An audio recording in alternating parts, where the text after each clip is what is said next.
Hey, happy Thursday.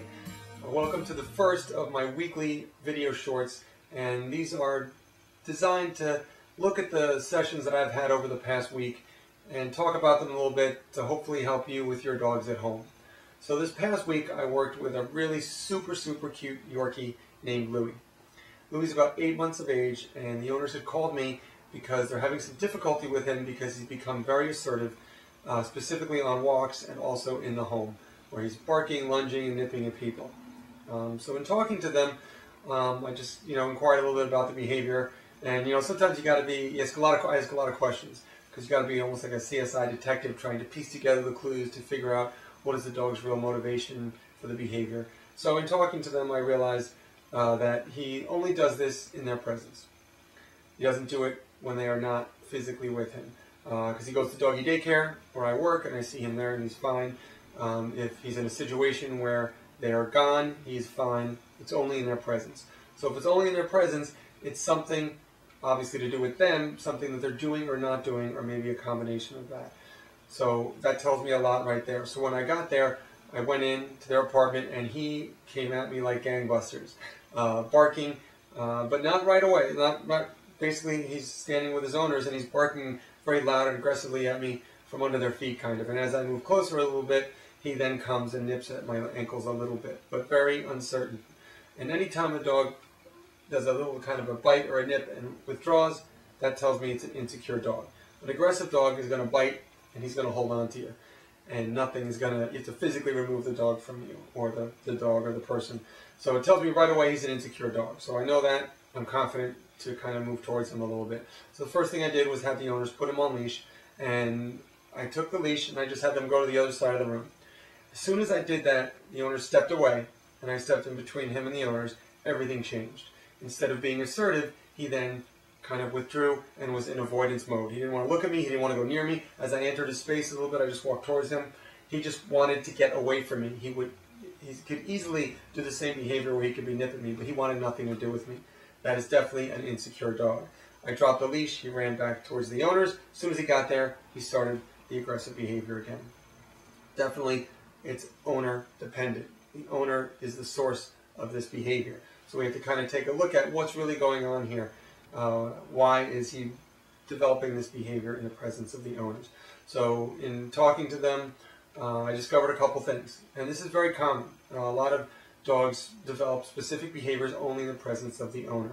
And in this situation, the dog had an unnatural dependency for them, and also a lack of leadership.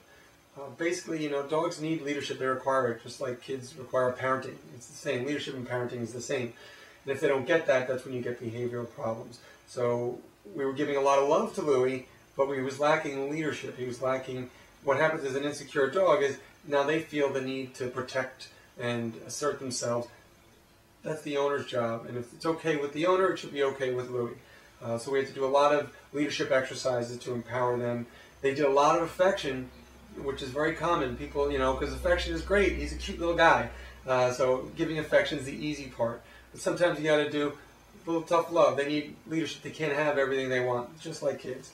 So we need to do a lot of leadership in a lot of different little ways, and little things make a big difference overall. So I did some troubleshooting on the way they communicate and do things on a daily basis to better communicate. What we also determined is that he is what I call a Velcro dog, which means he is basically stuck to them like glue. Sitting on the couch, he's got to be right on top, in the lap, on the side. They move 2 feet, he moves 2 feet. They go to the bathroom, he sits outside the door. This is only an 8-month-old dog, and to be that dependent and fixated on the owner is something, it's a little red flag of every time the more that happens, the more the quality of life of the dog and the owners go down through time. So we gotta nip this in the bud right now. And my advice is something very unpopular, and that is basically ignore your dog more. Which, when I give that advice, they look at me like, oh my God, you ogre, how could I ignore this cute little dog? And I know it's very difficult, and to do with if it was my dog, I'd have a difficult time with it, so I understand it's not easy. What we need to do is ignore them specifically when they're stuck to you like glue. And I want to reward them for being a little far away. So if he comes up and lays on the couch next to me, I'm going to give him affection there. But if he comes up and has to be stuck to me, I'm going to put him on the couch. I want him to love to be with me, but to be okay on his own four paws in the world. So I want to reward him for being just a little bit away, doing it on his own, and kind of discourage and ignore him from being so close to me. It's hard to do because he's a cute little guy, but he's really developing this unnatural dependency, which is going to really foster separation anxiety and more anxiety all along. But if we provide him what he needs, which is leadership and giving him the stability to do things on his own, he's going to be a great dog and get over this very quickly.